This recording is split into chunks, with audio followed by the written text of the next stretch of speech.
viewers, IAS Academy. In this video, we'll look at some of the acts which is very much important for the environmental of GS3 UPSC syllabus. Okay, this is a series of videos which tells the explanation of the acts relating to environment, relating to the climate change. So we'll categorize in a way such that this acts becomes so memorized to you that if you watch a video on such acts, that remembers for more days. So that is the main aim of explaining such concept in a very detailed manner such that we remember for more number of times. So the topic which I have chosen and the act which is very much important is Indian Forest Act 1927. See, the distribution goes like, what are the objectives, basic features of the act, and power distribution, what power is given to such act, and evolution and comparisons with the other acts. And lastly, we will look at what are the results. What are the results of this acts? So this is how we lined up our video for the discussion. So first of all, we'll see what are the objectives. Objective is that consolidate laws relating to mainly when the Indian forest, it is telling about forest, to basically connect with your forest. Act is mainly talking about the forest and connect with your forest. See, the laws relating to the forest, the transit of the forest, produce is also there, and the duty that can be levied on timber and other forest produce. So, you basically have the objects of transit, timber and the produce. So, you can arrive at a mnemonics also, TTP. What is the objective of Indian Forest Acts? That is the transit, the timber collection and the forest produce levied on them. So this TTP could be a mnemonics.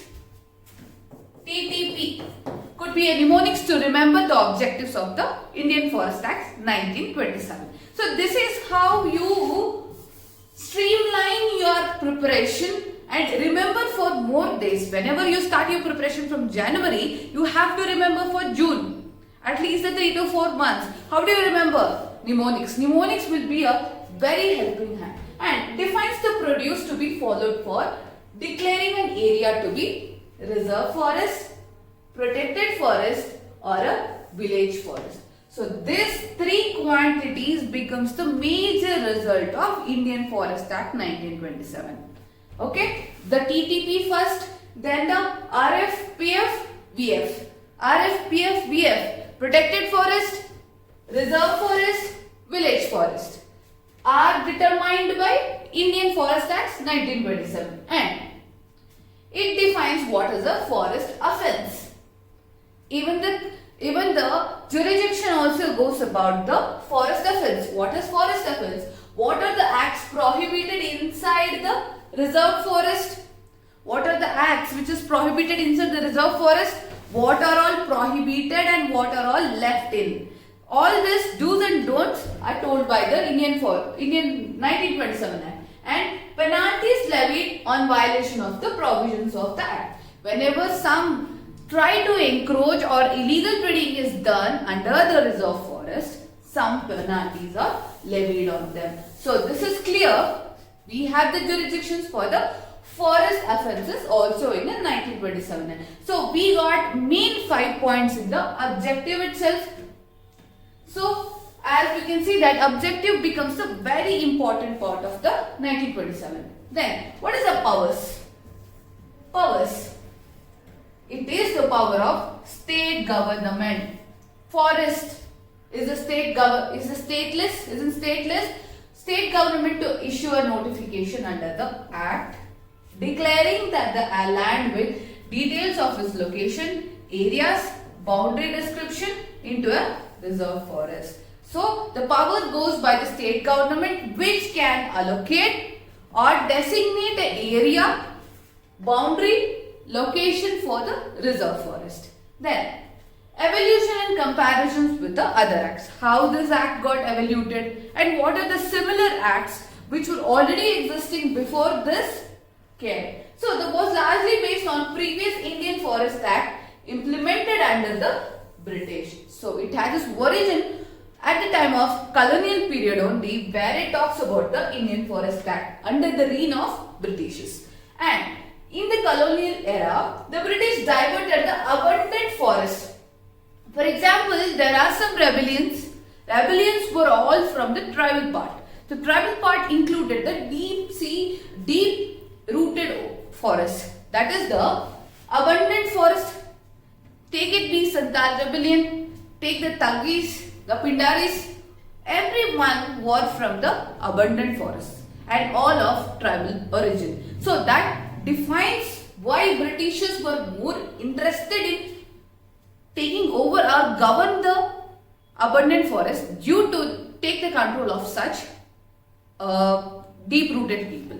So that is how British were mandated in this. Then in the colonial era and the wealth of nation to meet their economic needs by depriving the rights of forest dweller. As I was telling, the suppression of Thugis, the suppression of Pindaris, everything had a link of suppressing the raw materials, extraction of raw materials, exploiting our abundant forest and taking away our raw material from the forest dwellers was the main aim of the colonial era. So that is how Britishers made this Indian Forest Act and had the governance in their hands. So this dates back to the colonial era. So this is a very detailed explanation in a very short form so that you remember for the more time. So the mnemonics goes by TTP in the objectives, the reserve forest, the protected forest, the village forest. And then the power goes for the state government, and then the evolution dates back to the Indian forest rights of colonial era. Easy, very easy to remember. So that is why Indian Forest Act 1927 remembrance is made easy now.